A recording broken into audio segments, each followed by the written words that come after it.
हम बिल्कुल जाने बगैर लोगों के बारे में एक खबर आए और उसके बाद उसके खिलाफ ऐसी दुश्मन तराजी करते हैं विदाउट नोइंग द फैक्ट्स। क्या क्या नहीं भोंका गया, मैं उस पर डिस्कस नहीं करूंगा। जब ये मेरे साथ ये वाकया हुआ, किसी को याद नहीं थे कि मैं 7.5 घंटे उस तावान के लिए कहां कहां रखा गया, मुझ पर क्या गुजरी है, जिसको 6 घंटे तक ये ईमान हो गया था कि ये मुझे मार डालेंगे, because they were continuously telling कि हमें ऑर्डर्स हैं तुम्हें मारने के। उस आदमी के ऊपर क्या बीती होगी, किसी ने याद नहीं किया। ओ भाई, मैं तो आज अल्लानिया बोलता हूं, मुझे 4:30 बजे कोई बुलाए, मैं तो रात को मिलता बिलाता हूं, दिन के तो मैं तो उठता हूं 4-4:30 बजे, और शोबिज़ का आदमी। और मेरे तो उस वक्त के ये प्रॉब्लम है, जब मैं पढ़ता था और बैंकर था, मैं तो कभी दिन में I was never good enough to meet with. मुझे तो मिलना हो तो आप शाम को मिलते हैं आके, नोबडी डेयर फोन मी कि हमने दिन में मिलना है आपसे। कभी कभार होता है मैं उठ जाऊं तो किसी को वक्त दे दूं, लेकिन इस कदर कुत्ते की तरह भौंके हैं विदाउट नॉइंग। और आज कुछ याद नहीं कि वो 6 महीने से जेलों में सारे के सारे 14 लोग। हाँ, अब बोलो यार, कहां हो? Exactly. मर गए हो कुत्ते के बच्चों, कितना भौंका तुमने मेरे खिलाफ।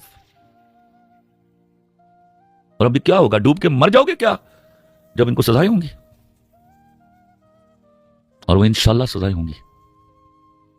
ये मैंने अपनी इज्जत दांव पर लगा के वो रस्म कायम की कि आज के बाद ये इस तरह की गंदी लड़की इस तरह की हरकत नहीं करेगी, किसी को फ्रॉड के साथ बुलाकर ये नहीं किया जाएगा। मैं आपको गारंटी करता हूं।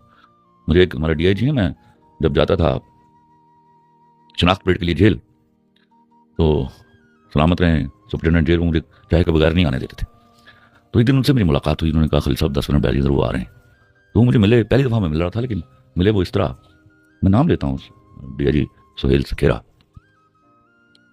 जैसे हम बहुत जानने वाले हैं। उन्होंने मुझे एक जुमला कहा कि खलील साहब अभी आपको लग रहा होगा कि बहुत बुरा हुआ है, लेकिन जो आप कर गए हो, अगर आप इस पर खड़े रहे तो कल आपको पता याद आएगा कि आप इस काम के लिए भी दुनिया में आए थे। ये अब नहीं होगा दोबारा इस तरह का एक्ट, इंशाल्लाह।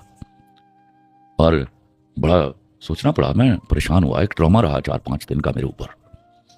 फिर मुझे याद आई वो आयत कुरान शरीफ की, और जो इज्जत मांगते हैं उनसे कह दीजिए कि तमाम ही इज्जत अल्लाह के लिए। तो फिर मैंने कहा बंदे से नहीं मांगनी भैया, जो होगा देखा जाएगा।